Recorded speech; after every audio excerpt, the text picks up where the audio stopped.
Hey, it's Liberty, and today I am going to be doing the unpopular opinions book tag. Gonna stir things up a little. Please don't hate me too much. If you like this, do give it a little thumbs up, and I make videos all about books, history, personality, etc. So do check those out if you want. I am just gonna get straight into it. The first question is, what is a popular book / series that you don't like? And for this, I have to go with Red, White and Royal Blue by Casey McQuiston. Now, I know this is beloved by people. I just couldn't get into it.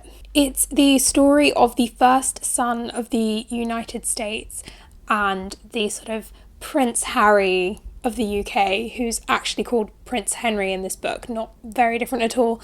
And they don't get along, and they get caught almost fist fighting with each other at Prince Henry's brother's wedding, and they have to sort of fake this friendship for diplomatic purposes, which then turns into romance. Don't worry, this is all in the blurb, so it's not too much, it's not spoilers at all. I had two main problems with this. One is that I actually found Alex, who's, you know, the main character of this book, I found him really annoying. And I found Prince Henry also quite annoying, but, you know, not as much as Alex. I really couldn't gel with either of them, really. And the second problem was their romance. I didn't really buy into it the way that you should. It was mostly sort of a long distance relationship because obviously they're from different countries, and I just didn't, I don't know, it didn't feel like an authentic romance to me. But yeah, it's a shame because I really, really, really loved One Last Stop, which is Casey McQuiston's next novel after this one. I talked all about One Last Stop in my December wrap-up, so I'll put it in a card. I just love that book so much.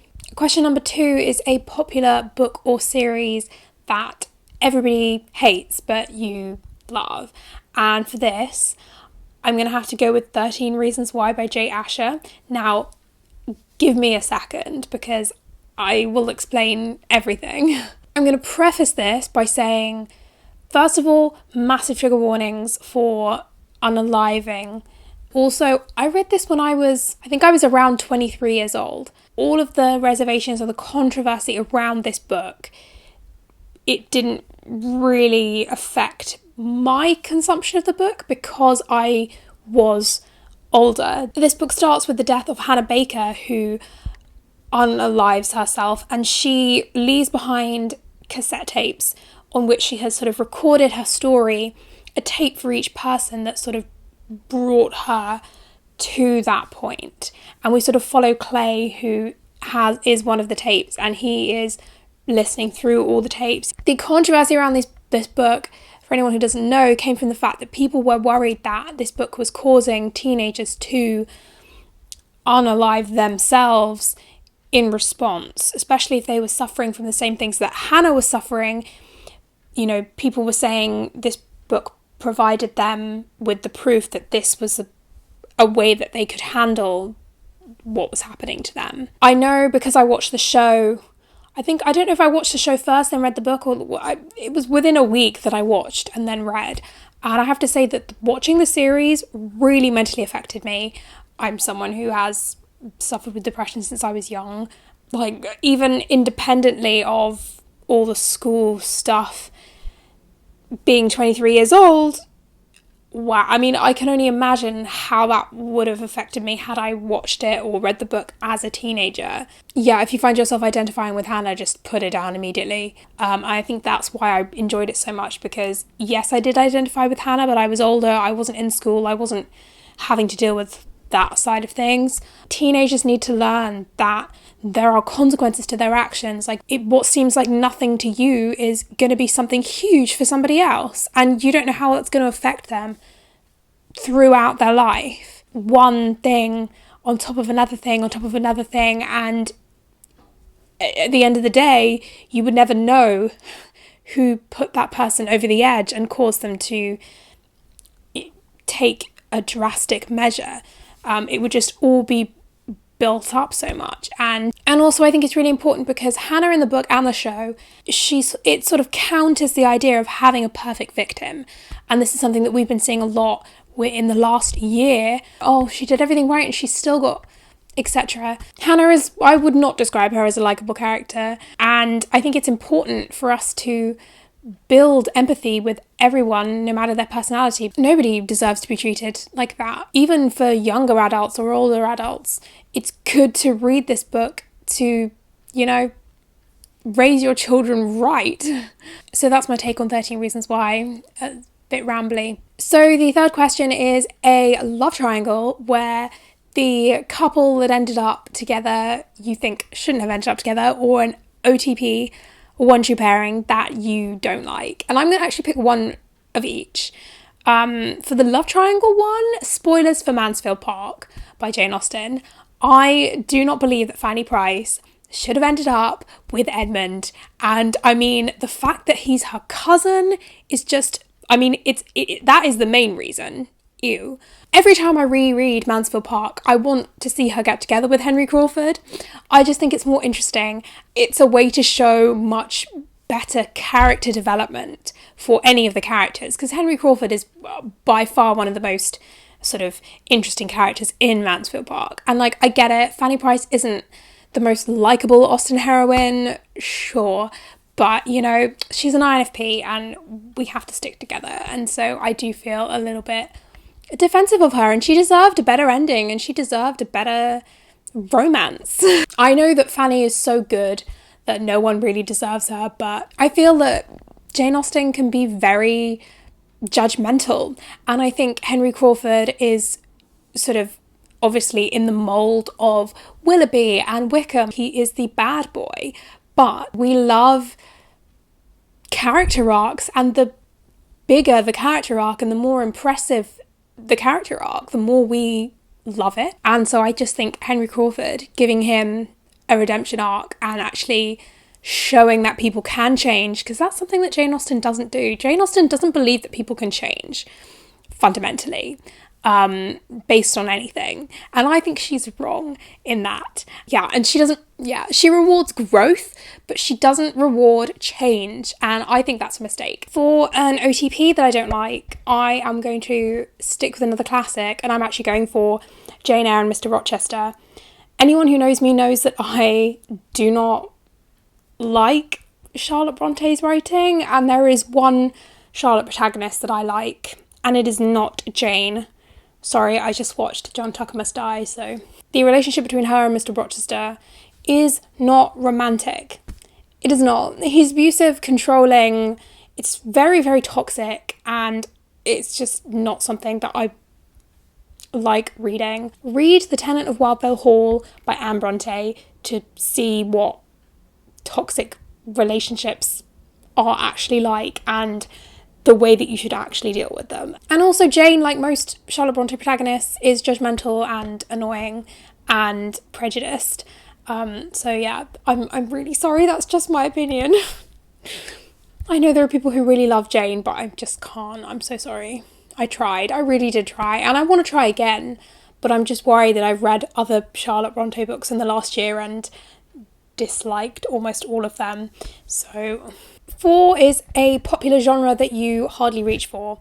Now, I know this is popular because Stephen King is popular, but I don't really reach for horror books. I don't know, psychologically twisted things, I can't handle those. Like blood and gore wise, I'm actually fine. And, crime, fantasy, there's a lot of blood and gore in those genres. And I'm fine with that. Especially crime novels in the 21st century have they are quite something. So I'd rather pick up one of those, and I never pick up horror books. Number 5 is a popular character that you do not like. I'm going to give myself some enemies with this one, but I'm actually going to pick Arya Stark from Game of Thrones. Please hear me out and please don't hate me.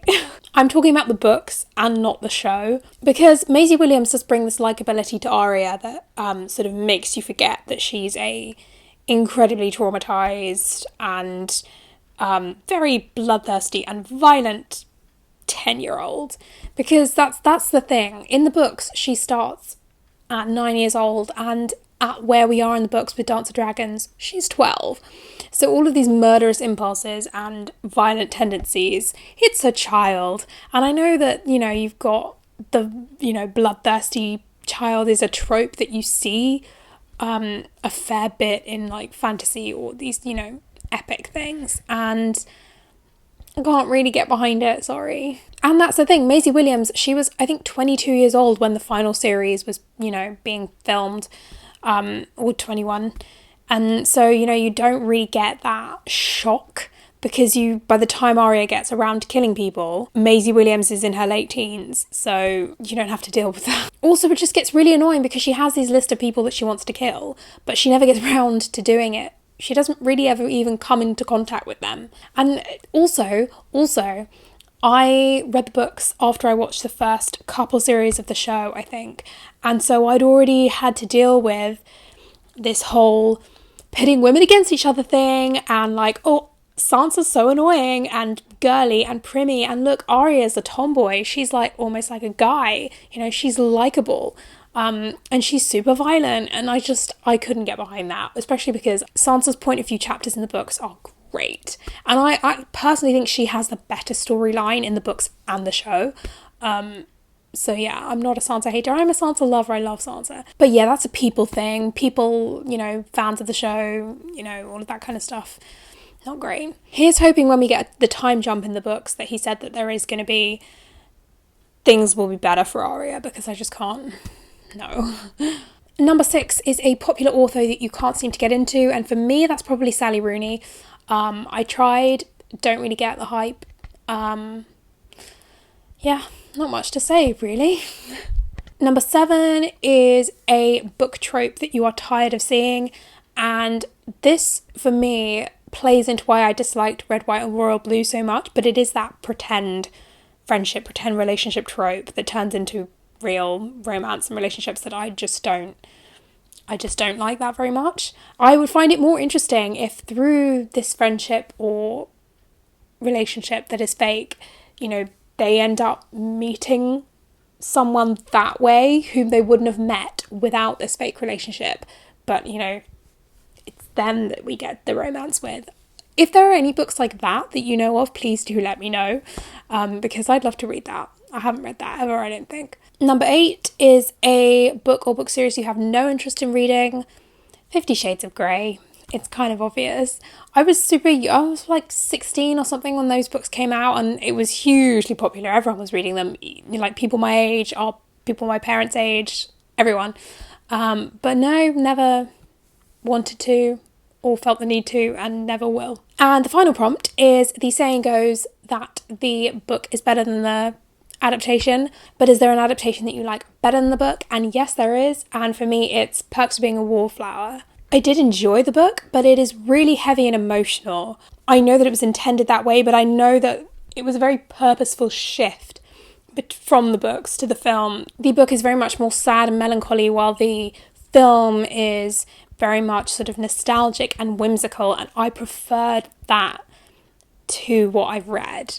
Also, the sort of framework is different. In the book, it's sort of told in a series of letters, whereas in the film, it's a more traditional narrative, and I think I preferred that. I think also it helped that I watched the film first and then read the book afterwards.